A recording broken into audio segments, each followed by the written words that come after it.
అందరికీ నమస్కారం. Welcome to Bharati media. Fire బ్రాండ్స్కి బొక్కబడింది అంటే అసలు ఎందుకు ఈ టైటిల్ పెట్టాం అంటే ఫైర్ బ్రాండ్స్ అంటే ఎదుటి వ్యక్తుల మీద నోరేసుకొని పడిపోతుంటారు వీళ్ళు. అంటే అది పార్టీ లైన్ నుంచి వచ్చే ఉంటుంది. పార్టీ నుంచే ఇలా మాట్లాడాలి, ఇలా టార్గెట్ చేయాలి అన్నప్పుడు కొంతమంది వ్యక్తులు ఎదుటి పార్టీ నాయకుల మీద మాటల దాడి చేస్తారు.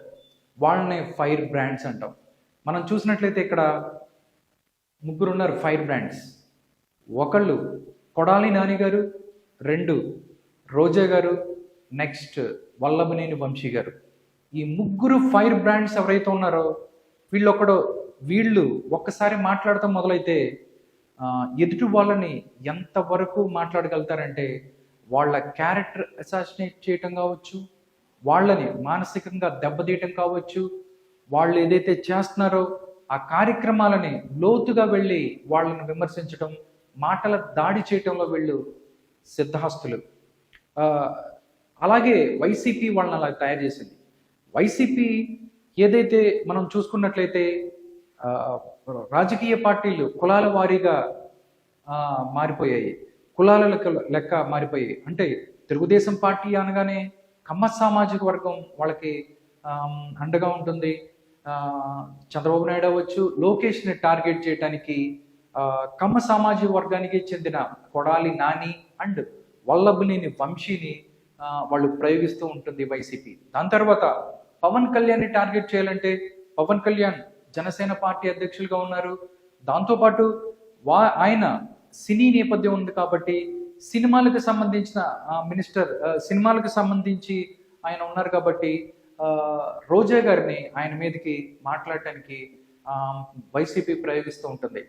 అలాగా వీళ్ళు రాష్ట్రంలో ఫైర్ బ్రాండ్స్గా పేరు పొందారు. బట్ ఇప్పుడు 7 లిస్టులు వచ్చాయి. వైసీపీకి సంబంధించి 7 లిస్టులు వచ్చాయి. కానీ ఒక్క లిస్టులో కూడా ఈ ముగ్గురు పేర్లు రాలేదు. అసలు ఆంధ్రప్రదేశ్లో ఏం జరుగుతుంది అంటే జగన్మోహన్ రెడ్డి గారు ముఖ్యమంత్రి గారు ఎవరైతే ఉన్నారో 2024 ఎలక్షన్స్లో చాలా పకడ్బందీగా ముందుకెళ్తున్నారు ఆయన. అంటే గెలుపు గుర్రాలకు మాత్రమే ఆయన సీట్లు ఇస్తున్నారు అనేది తెలుస్తుంది. అంటే 7 లిస్టులు వచ్చినా కానీ వీళ్ళకి మాత్రం ఇప్పుడు దాకా సీటు అనౌన్స్ చేయలేదు. దీంతో అందరూ ఏదైతే వైసీపీకి సంబంధించి కొడాలి నాని అభిమానులు అవ్వచ్చు, వల్లభనేని వంశీ అభిమానులు అవ్వచ్చు, దాంతోపాటు ఎవరైతే రోజైన అభిమానించాలో వీళ్ళందరూ కూడా డైలమాలో ఉన్నారు. అసలు ఏం జరుగుతుంది? నిజంగా ఎన్ని రోజులు వీళ్ళని తిట్టడానికే, ప్రత్యర్థుల్ని తిట్టడానికే వీళ్ళని ఉపయోగించుకొని ఇప్పుడు గెలవటానికి వచ్చేతలకే ఇప్పుడు సీట్లు ఇవ్వటలేదు అంటే దీనికి సంబంధించి వైసీపీలోని ఒక చర్చ జరుగుతుంది. ఏంటంటే అన్ని నియోజకవర్గాలకు సంబంధించి సర్వేలు తెప్పించుకుంటున్నారు. ఎవరైతే ముఖ్యమంత్రి గారు ఉన్నారో వైఎస్ జగన్మోహన్ రెడ్డి గారు, ఆయన సర్వేస్ తెప్పించుకుంటున్నారు. సర్వేలో కొడాలి నాని అవ్వచ్చు, వల్లభనేని వంశీ అవ్వచ్చు, దాంతోపాటు రోజాకి సంబంధించి వీళ్ళెవ్వరూ అక్కడ గెలిచే పరిస్థితి లేదు కాబట్టే అక్కడి నుంచి వేరే కొంతమందిని పరిశీలనలో కొంతమంది పేర్లు ఉన్నాయి అని చెప్తున్నారు అని తెలియవస్తుంది. అంటే దాంతోపాటు వీళ్ళ ప్రవర్తన కూడా అలాగే ఉంది. అంటే కొన్ని రోజుల నుంచి ఫర్ సపోజ్ ఇప్పుడు గుడివాడ నియోజకవర్గం మనం చూసుకున్నట్లయితే కొన్ని రోజుల నుంచి ఆయన కొడాలి నాని ఎవరైతే ఉన్నారో నియోజకవర్గంలో అంత హల్చల్ చేయట్లేదు. ఏదో చుట్టపు చూపుగానో లేకపోతే ఏదో మొక్కుబడిగా ఆయన కార్యక్రమాలలో పాల్గొంటున్నారు అంటున్నారు. దాంతోపాటు దీనంతటికీ కారణం దాంతోపాటు వల్లభనేని వంశీ పరిస్థితి కూడా అలాగే ఉంది. రోజా పరిస్థితి అయితే అసలు ఇంకా దయనీయంగా ఉంది అని చెప్తున్నారు. టోటల్గా ఏంటి అని మనం చూసుకున్నట్లయితే వీళ్ళు చెప్పేది సర్వేలు తీసుకొచ్చి ఇక్కడ గెలిచే అవకాశం లేదు కాబట్టే వీళ్ళకి జగన్మోహన్ రెడ్డి గారి సీట్లు ఇవ్వట్లేదు అనేది తెలుస్తుంది. దాంతోపాటుగా మనం చూసుకున్నట్లయితే కొన్ని పేర్లు వినిపిస్తున్నాయి. మనం గుడివాడికి సంబంధించి చూసుకున్నట్లయితే అక్కడి నుంచి 2-3 పేర్లు అక్కడి నుంచి వినిపిస్తున్నాయి. మొదటి పేరు మండలి హనుమంతరావు గారు. అంటే ఆయన కాపు సామాజిక వర్గం నుంచి మండలి హనుమంతరావు పేరు వినిపిస్తుంది. వైఎస్ ఫ్యామిలీకి అయిన మండలి హనుమంతరావు గారు చాలా వీర విధేయుల్లో ఉన్నారు. అక్కడి నుంచి ఆయన పేరు వినిపిస్తున్న ఆయన్ని పరిశీలిస్తున్నారు అన్నట్టు తెలుస్తుంది. దాంతోపాటు ఏదైతే కమ్మ సామాజిక వర్గం కూడా అక్కడ గుడివాళ్ళు ఎక్కువ ఉంటుంది కాబట్టి అక్కడి నుంచి శశిభూషణ్ ఎవరైతే ఉన్నారో ఆయన శశిభూషణ్ పేరు కూడా వినిపిస్తుంది. ఈయన నానికి అనుచరుడిగా ఉన్నారు, ఆయన పేరు కూడా వినిపిస్తుంది.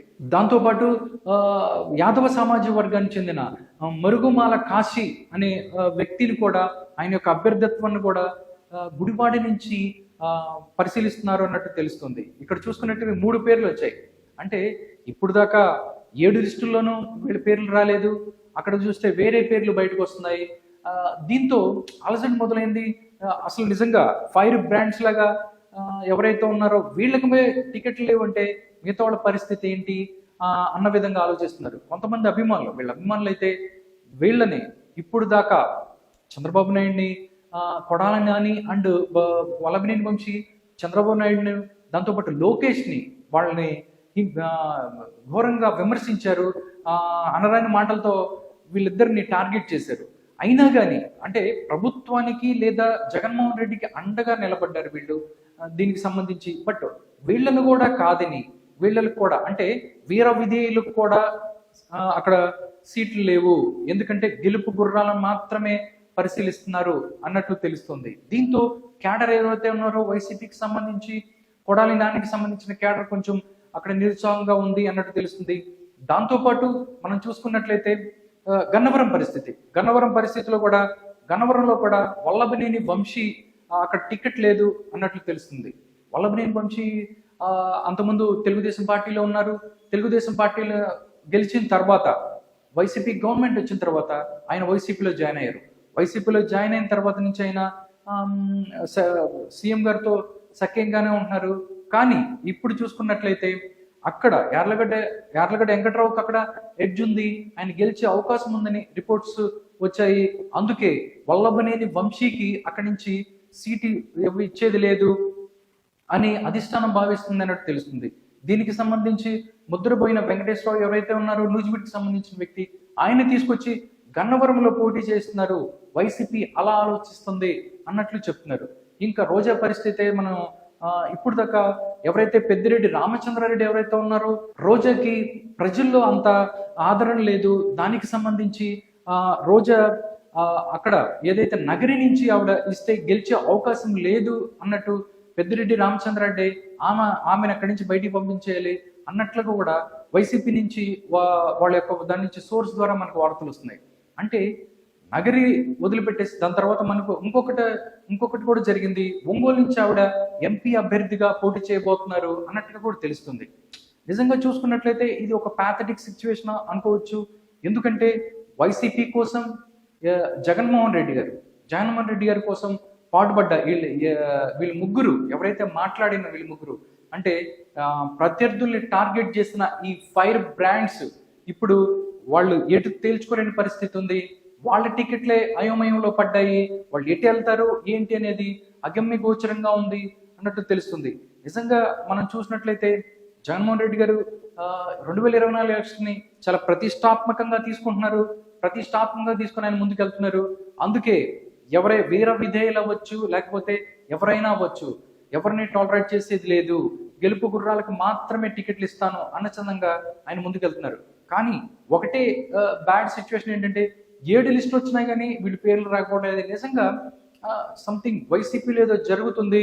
వాళ్ళు పరిశీలించే వాళ్ళకు వస్తున్న సర్వేలు కానీ ఏదైతే ఉన్నాయో దానికి సంబంధించి వాళ్ళు ఎవరైతే వాళ్ళకు మాత్రమే టికెట్లు ఇస్తున్నారు అన్నట్టు తెలుస్తుంది. దాంతోపాటు నెల్లూరు లాంటి మనం కొన్ని జిల్లాలు కూడా తీసుకున్నట్టయితే అక్కడ కూడా క్లీన్ స్వీప్ అయ్యే పరిస్థితి కనిపిస్తుంది. అంటే దానికి సంబంధించి అక్కడ నాయకులందరూ టీడీపీలోకి వచ్చే పరిస్థితి ఉంది. సో ఇవన్నీ పరిణామాలని చూసిన తర్వాత వైసీపీ చాలా పకడ్బందీగా ముందుకెళ్తుంది. దాంతోపాటు కొడాలి నాని అవ్వచ్చు, వల్లభనేని వంశీ, రోజా ఇలా ఎవరైతే ఫైర్ బ్రాండ్స్ కి టికెట్ లేదంటే మిగతా వాళ్ళ పరిస్థితి ఏంటి అనేది ఆందోళనగా ఉంది. నిజంగా ఏదేమైనా కానీ పార్టీకి అవ్వచ్చు, జగన్మోహన్ రెడ్డి గారికి వీర విధేయంతో పనిచేసిన వీళ్ళందరికీ టికెట్లు రాబోవటం అనేది నిజంగా ఆలోచించదగ్గ పరిణామం.